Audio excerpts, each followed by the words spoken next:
اصحاب الاخدود.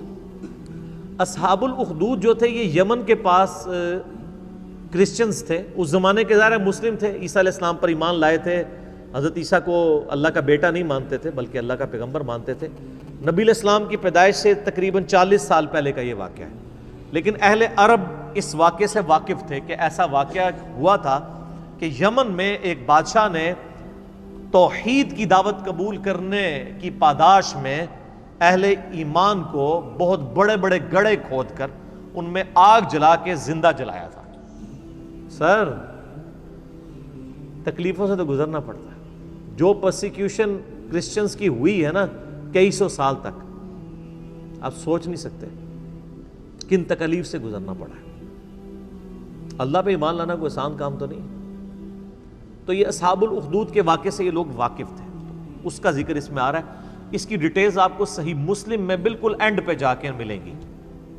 اصحاب اخدود کا پورا ایک واقعہ ہے کہ یہ بادشاہ کون تھا. صحیح مسلم شریف میں ایک بڑی ڈیٹیلڈ حدیث ہے. میں نے 4 لیکچرز دیے تھے معجزات, کرامات, استدراج کے اوپر, مسئلہ نمبر 131 ABCD. اس میں جو ڈی پورشن تھا اس میں نے اولیاء اللہ کی 10 کرامات جو صحیح سند سے احادیث کی کتابوں میں آئی ہیں نا وہ میں نے کور کی تھی. ان میں سے ایک کرامت اصحاب اخدود والی بھی تھی جو میں نے اس میں کور کی تھی صحیح مسلم کے ریفرنس سے. صحیح مسلم شریف میں اس کا واقعہ یوں ملتا ہے کہ یمن میں ایک یعنی وہ بادشاہ تھا جو بیسیکلی ہے تو یعنی یہودی تھا. اس وجہ سے وہ عیسائیوں سے زیادہ نفرت کرتا تھا کیونکہ حضرت عیسیٰ علیہ السلام کو کرسچن جو ہے پیغمبر مانتے ہیں بلکہ اس میں غلوف کر کے خدا کا بیٹا مانتے ہیں, اور دوسری طرف یہودی کہتے ہیں کہ یہ نعوذ باللہ دجال ہے. اب ان کا آپس میں تو اکٹھ ہو ہی نہیں سکتا نا. ایک شخصیت جو ایک طبقے کے لیے خدا کے درجے پہ فائز ہو اور دوسرا اسے جو ہے نعوذ باللہ دجال اور پتہ نہیں کیا کیا الفاظ استعمال کرتے ہوں, تو ان کا آپس میں اکٹھ تو ہو نہیں سکتا. یہ تو یہودیوں نے سازش کر کے کس طرح عیسائیوں کو دبوچا ہے کہ آج یہودی اور عیسائی ایک پیج کے اوپر ہیں, ورنہ 20ویں صدی کے آغاز سے پہلے تک تو یہ قتل و غارت کا بازار گرم تھا ان کا آپس میں. یہ تو اسرائیل جب بنا ہے اور دنیا کی اکانومی ان کے قبضے میں آئی ہے تو آج جو ہے وہ ایون یہودی مٹھی بھر ہونے کے باوجود عیسائیوں کی باغ دوڑ بھی ان کے ہاتھ میں اکانومی کی وجہ سے. تو ہم نے جس ایرا میں جس وقت میں آنکھ کھولی ہے, یہ جو زمین کی جو حقائق ہیں وہ زمینی حقائق بدل چکے ہیں, اور اس کو بدلے ہوئے 100 سال سے زیادہ نہیں ہوا. 100 سال اگر آپ پہلے چلے جائیں تو یہ جس طرح سنی شیعہ اختلاف مسلمانوں کے اندر ہے نا, اس سے بھی بڑھ کے عیسائیوں اور یہودیوں کا اختلاف تھا, جنگیں ہوتی تھی آپس میں. بہرحال وہ یہودی بادشاہ تھا, اس نے عیسائیوں پہ ظلم کرنا شروع کیا. تو اس بادشاہ کے بارے میں آتا ہے کہ اس نے ایک جادوگر رکھا ہوا تھا,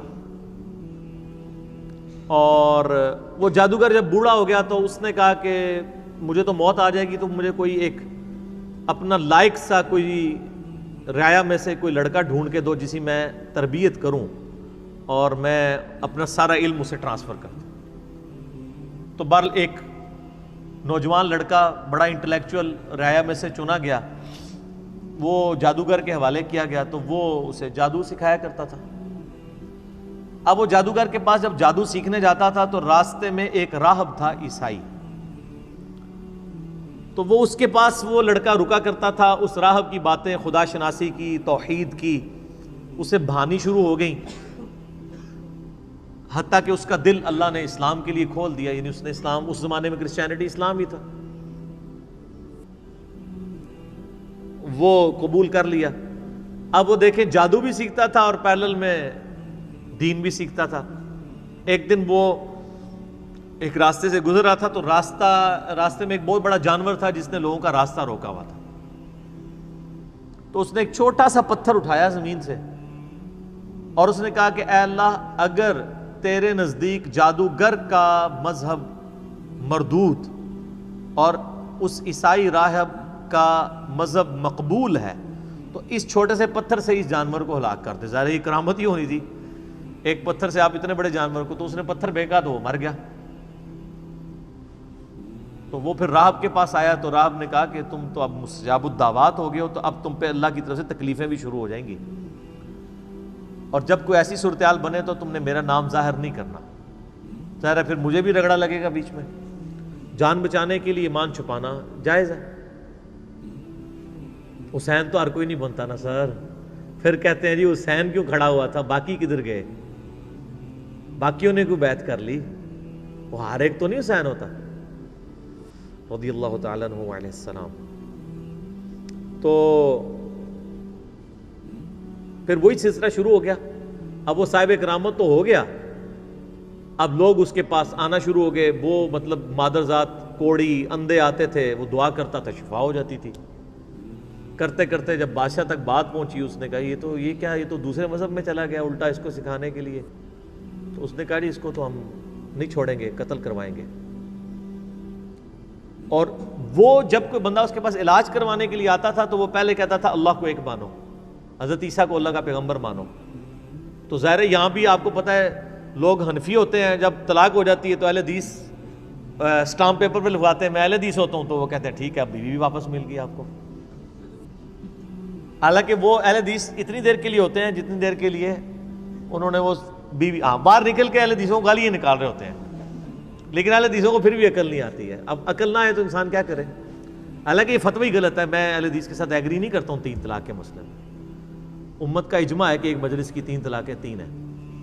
بال ایک مسئلہ لاتا ہے میں آپ کو بتا رہا ہوں کہ آج بھی اس کی باقیات ہیں اسٹامپ پیپر لکھوانے والی.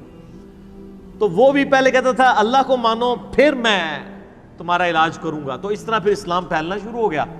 بادشاہ کو فکر لگ گئی تو اس نے کہا کہ بھئی اس کا علاج اب یہ ہے کہ اس کو قتل کروایا جائے. تو اس نے فوجی بھیجے گرفتار کر کے کہ اس کو پہاڑ سے نیچے پھینکا جائے. پہاڑ کی چوٹی پہ لے گئے, اس نے وہاں پہ دعا کی, وہ سارے فوجی نیچے گر پڑے, وہ بچ گئے. پھر اسے کشتی میں سوار کر کے سمندر کے اندر لے گئے, اس نے دعا کی, کشتی الٹ گئی, وہ بچ گیا, باقی سارے الٹ گئے. بادشاہ سر پکڑ کے بیٹھ گیا کہ اس کو اب کیسے قتل کیا جائے, کیونکہ مستجاب الدعوات تھا. تو اس نے بادشاہ کو خود مشورہ دیا کہ ایک طریقے سے تم مجھے قتل کر سکتے ہو, تم پڑھو بسم اللہ رب الغلام کہہ کے مجھ پہ تیر چلاؤ تو میں مارا جاؤں گا.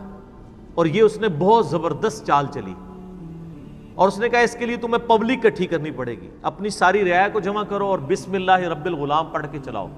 تو اس کا مطلب کیا تھا کہ اللہ کو ماننا پڑے گا. تو یہ ایک ساری رعایا تک تبلیغ ہو جاتی کہ ہاں اللہ کے نام پہ اسے مارا گیا ہے, تو یعنی اس کا مذہب درست ہے.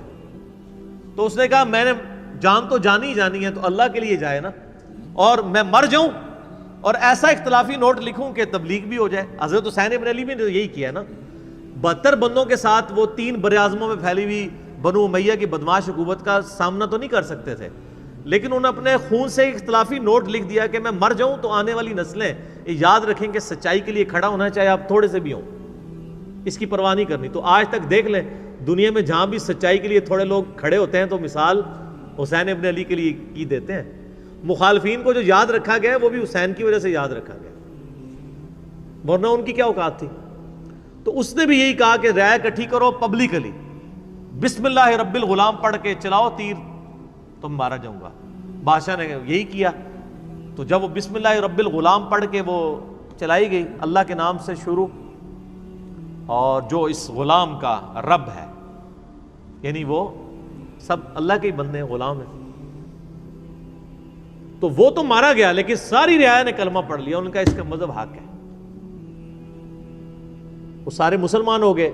وہ ایک کو کیا مارنا تھا, ساری رعایا ہاتھ سے چلی گئی. پھر اس نے بڑے بڑے گڑھے کھدوائے, اس میں آگ جلوائی, اور اہل ایمان کو آفر رکھی کہ یا تو ایمان چھوڑے یا آگ میں جلائے جاؤ گے. ہائے ہائے ہائے. بخاری مسلم کی حدیث ہے, اس شخص نے ایمان کی حلاوت چکھ لی جس میں 3 نشانیاں ہوں. نمبر 1 اللہ اور اس کا رسول عز و جل و صلی اللہ علیہ وآلہ وسلم اسے پوری دنیا میں سب سے بڑھ کر محبوب ہوں. نمبر 2 اس کی دوستی اور دشمنی کا معیار اللہ کی ذات ہو. اور نمبر 3 کفر کی طرف لوٹایا جانا اس کے لیے اتنا ہی ناپسندیدہ ہو جائے جتنا زندہ آگ میں جلایا جانا. وہ جلنے کے لیے تیار ہو جائے, ایمان نہ چھوڑے. ایمان کی مٹھاس اس بندے نے چکھی ہے. لوگ ایمان نہیں چھوڑ رہے, زندہ آگ میں جلائے جا رہے ہیں. صحیح مسلم کے الفاظ ہیں کہ ایک عورت تھی, اس کا دودھ پیتا بچہ تھا. دودھ پیتا بچہ تو بولتا بھی نہیں ہے. جب اسے آگ میں پھینکنے لگے نا تو اس کے دل میں ایک لمحے کے لیے خیال آیا کہ میں جان اپنے بچے کی وجہ سے نا جان بچانے کے لیے میں دین چھوڑ دوں. تو وہ دودھ پیتا بچہ بول اٹھا کہ ماں تو حق پہ ہے. اللہ اکبر کبیرہ. یعنی یہ کرامت تھی. تو پھر ان ماں بیٹا کو بھی جلا دیا. وہ تو خیر دنیا میں جلے نا تو سیدھے جا کے جنت میں لینڈ کیا. تو یہ پوری حدیث صحیح مسلم میں اصحاب الاخدود کے بارے میں ہے. آپ دیکھیں کہ اصحاب الاخدود کو نبی علیہ السلام کی پیدائش کے وقت شہید ہوئے 40 سال ہو چکے. پھر اس کے بعد بھی 40 سال, یعنی 100 سال بعد قرآن نازل ہو رہا ہے آلموسٹ. اور اللہ اپنے بندوں کو نہیں بھولا اور اس کے اندر ذکر کیا ان کا. اور اس میں اللہ تعالیٰ بتا رہا ہے پھر ہم ان سے بدلہ لیں گے جنہوں نے اہل ایمان کے ساتھ یہ کچھ کیا. دنیا میں ٹھیک ہے کھلی چھٹی ہے, لیکن آخرت میں پکڑے جائیں گے. والسماء ذات البروج, قسم ہے آسمان کی جو برجوں والا ہے. والیوم الموعود, اور اس دن کی جو وعدے کا دن ہے یعنی قیامت کا دن. وشاہد ومشہود, اور حاضر ہونے والے دن کی اور اس کی جس کے پاس حاضر ہوں گے, یعنی قیامت کے دن کی اور قیامت کے دن کا مالک, مالک یوم الدین, سب کی قسم. قتل اصحاب الاخدود, مارے گئے کھائی کھودنے والے. حالانکہ مارے کون گئے تھے؟ جو کھائی میں پھینکے گئے تھے. اللہ نے کہا وہ نہیں مرے, وہ تو زندہ ہے. شہید تو مرتا نہیں ہے نا. وَلَا تَقُولُوا لِمَنْ يُقْتَلُ فِي سَبِيلِ اللَّهِ أَمْوَاتٌ, مت کہا کرو مردہ جو اللہ کی راہ میں مارے جائے, وہ تو اللہ کے حضور زندہ ہے. اللہ فرماتا ہے مارے گئے اصحاب الاخدود جنہوں نے وہ گڑھے کھودے تھے. النار ذات الوقود, جبکہ وہ آگ بڑے ایندھن والی تھی. اذ ہم علیہا قعود, جب وہ اس کے کنارے پر بیٹھے ہوئے, یعنی یہ منظر دیکھ رہے تھے اہل ایمان کو آگ میں جلایا جا رہا ہے اور وہ انجوائے کر رہے ہیں. وَلِعَوْذُ بِاللَّهِ. وَهُمْ عَلَى مَا يَفْعَلُونَ بِالْمُؤْمِنِينَ شُهُودٌ, اور جو کچھ اہل ایمان کے ساتھ سلوک کر رہے تھے وہ وہاں پہ بیٹھ کے اس پر گواہ تھے. ظاہر آپ اگر یہ رومنس کی بھی آپ ہسٹری دیکھیں, یہ لوگ بھی یعنی بھوکے شیروں کو زندہ انسانوں پہ چھوڑ دیتے تھے. آپ یوٹیوب پہ جا کے دیکھیں نا کہ کیا کیا طریقے انسانوں کو اذیت اور عذاب دینے کے ان لوگوں نے ڈیوائز کیے ہوئے تھے. تو یہ بھی ایک طریقہ تھا تکلیف دینے کا. خود کرسیوں پہ بیٹھ جاتے تھے اور ان کے سامنے یہ منظر ہوتا تھا کہ اہل ایمان کو جلایا جا رہا ہے.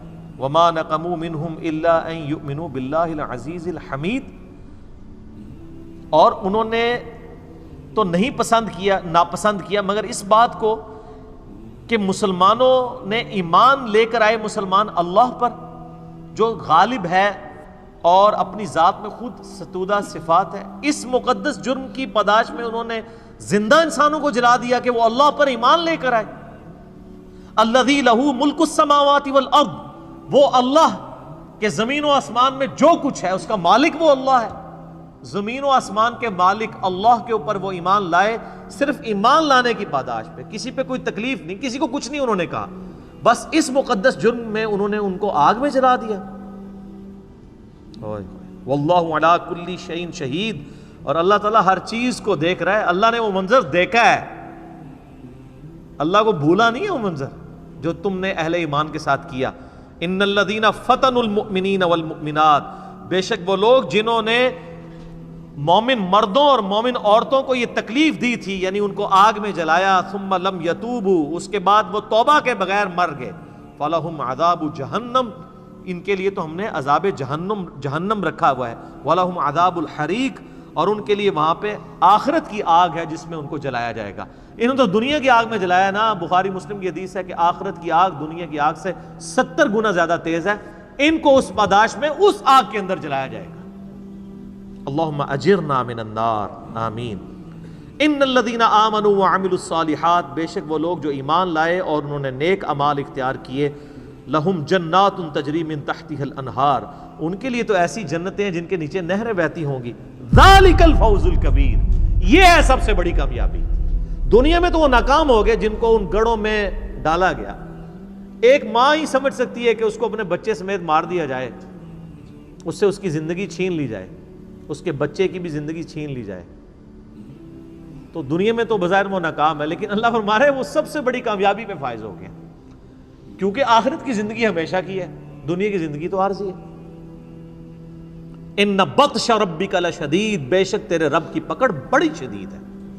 یہ دنیا میں تو کوئی شخص کسی شخص کو ایک دفعہ ہی موت دے سکتا ہے نا، اور اللہ تعالیٰ لاکھوں دفعہ زندہ کر کے لاکھوں دفعہ موت دینے پر قادر ہے۔ اللہ کی پکڑ سے کون بچ سکتا ہے؟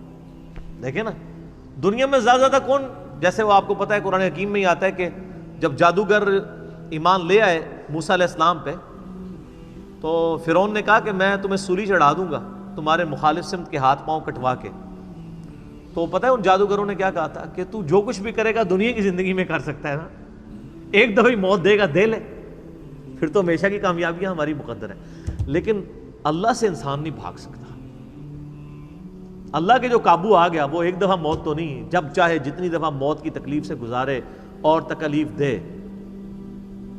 قرآن حکیم میں آتا ہے ہم جب ان کی کھالیں جل جائیں گی نئی کھالیں انہیں دیں گے تاکہ انہیں عذاب اور فیل ہو۔ اللہم اجرنا من النار، آمین۔